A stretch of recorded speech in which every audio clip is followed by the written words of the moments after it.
ఇంకే ప్రభావం చాలా ఉంది. మీరు కూడా చూడండి. చాలా ఉబ్బలాట పడుతున్నావు. ముందు నీవే చూడు. చూడక్కయ్యా చూడు.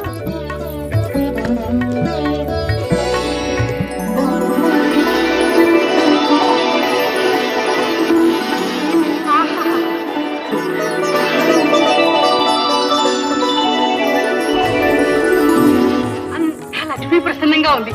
మీరు చూడండి, మీకేం కనిపిస్తుందో చూసి ఒప్పుకోవాల్సి వస్తే ఒప్పుకుంటాను.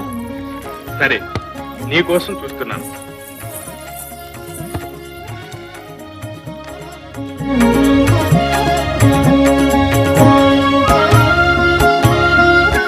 కృష్ణ, నీవు చూడు, ఎవరు కనిపిస్తారు? అందరికీ తెలిసిన విషయమేగా. ఇంత మాత్రానికి రుక్మిణి ఏమీ అనుకోదు గాని చూడవయ్యా కృష్ణ. సరే సరే.